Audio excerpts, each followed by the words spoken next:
The table of Edward I did not begin with spectacle. It began with transport, storage, and the hard ordering of food before rank. The king's table stood at the end of a chain of labor. Before the king could dine, the kingdom had to move. Edward's meals do not survive as a perfect menu. What survives more often is payment, obligation, movement, and the written machinery that kept a royal household fed. Before we imagine a medieval king's table, we need to separate evidence from fantasy, because what survives is uneven, and the honest task is to rebuild the food world only as far as the sources allow. The record is strongest where appetite becomes paperwork. The meal survives most clearly where administration leaves a trace. Edward's table mattered because it moved. It followed roads, crossed jurisdictions, and turned supplies into visible rule. A royal table was a logistical endpoint before it was a scene of ceremony. A king who traveled constantly needed a household that could eat on the move. Edward ruled from motion as much as from stone. His court advanced through England and beyond it, and its food had to advance with it. Royal movement turned dining into transport. A king who rarely stayed still needed a court that could carry its hunger with it. A moving court could not live on ceremony alone. It needed carts, barrels, ovens, knives, fuel, and enough discipline to turn movement into meals. The king's household was a machine, and food was one of its heaviest parts. Before a meal could be served, weight had to be organized. Every royal supper traveled with friction. Wherever the household stopped, order had to be rebuilt. The meal looked fixed only after labor made it so. Stability at table was often only the surface of repeated disruption. What looked permanent in the hall was often rebuilt from movement. Bread was not neutral. Even at the moment of service, it declared who stood nearest privilege and who did not. Rank could be tasted before a word was spoken. The staple of the table was already divided before anyone ate. Salted meat belonged to a world that planned for distance, delay, and uncertainty. Preservation was not glamorous, but monarchy depended on it. The more the court moved, the more preservation mattered. Behind the king's table stood a food world built to endure movement. The royal court did not gather around one democratic table. It sorted food by office, closeness, privilege, and use. One of the most common mistakes in popular history is treating the grand banquet as daily routine, because feast food was political theater, while ordinary court meals still answered to supply, religion, and household rhythm. To understand the king's food, we first have to divide the household that consumed it. The court contained many tables inside the shadow of one crown. Even within the king's house, access was measured. Most royal eating was not a pageant. It was routine, sharpened by rank, regulation, and the demands of a large household. The ordinary meal may tell us more about power than the feast.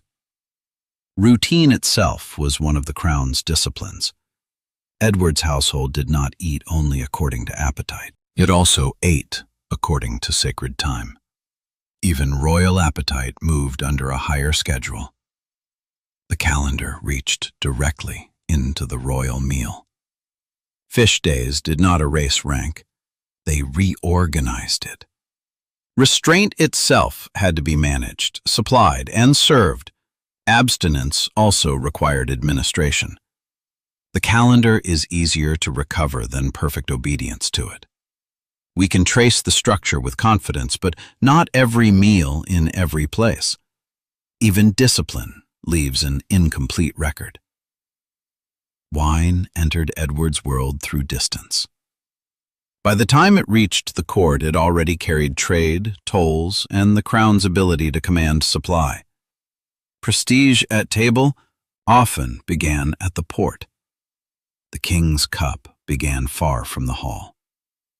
Imported drink did not dissolve rank, it sharpened it.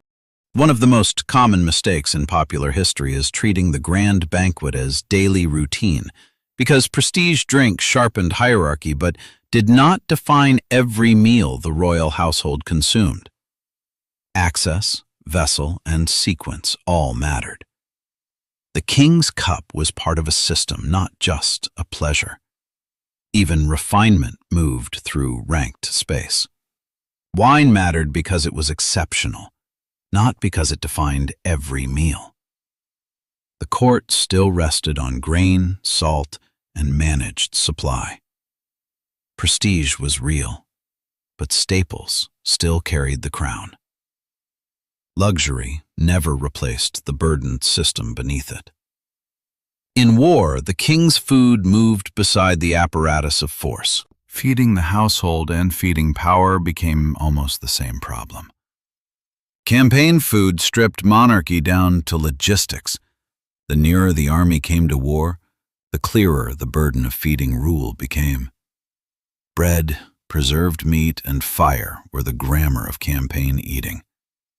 The farther the court moved into war, the more blunt its necessities became. War did not abolish the royal table. It hardened it.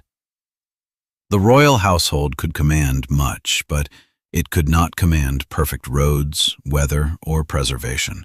Campaign food always traveled with risk. At court, food was never just nourishment, because it moved through taxation, labor, storage, trade, and ritual service, and access to better bread, meat, and vessels formed a language of rank. Power looked strongest when its supplies were under threat. Even the king's food could be slowed, spoiled, or diminished by the road. Rule remained visible only because labor kept carrying it forward. Hardship did not erase order. Even on campaign, the food of the king remained distinct because rule had to remain visible. The crown could not stop performing itself even under strain.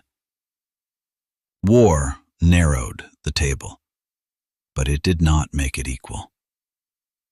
In the hall, food did more than nourish. It demonstrated who approached the center of rule and who remained at its edges. At table, hierarchy became visible before it was tasted. The hall turned the meal into public order. Service itself was a language. Who received first, in what vessel, by whose hand, all belonged to the grammar of rank. To be served was to be measured.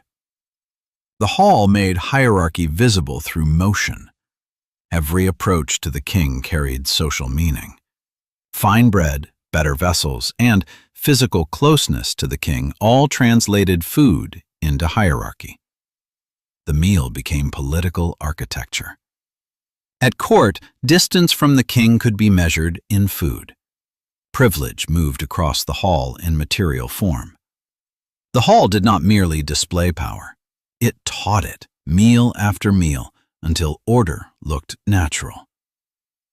Eating together did not equal standing together. The table was one of the crown's clearest lessons in inequality. The food of Edward's court did not appear by miracle.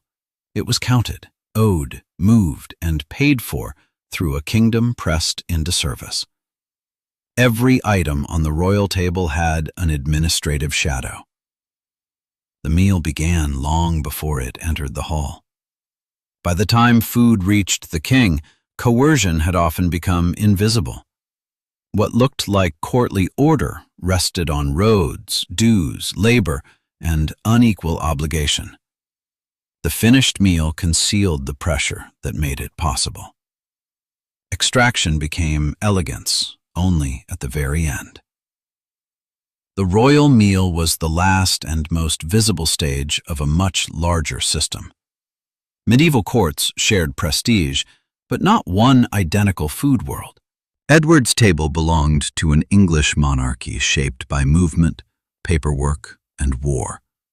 The honest version of history is often quieter than myth, because sometimes we can name a dish or vessel with confidence, and sometimes all we can recover is a pattern, and that caution keeps the story from slipping into costume fantasy. The closer we get to this table, the more careful we have to become. The table in the hall was never only in the hall. We can recover patterns with force even where menus remain incomplete. Edward's table was mobile, ranked, disciplined, and bound to the harder structures of rule. What survives is enough to change the story. The record does not give us everything. It gives us enough. To feed Edward's table was to feed a crown that traveled, fought, extracted, and insisted on being seen. The meal was never only a meal. It was power made edible.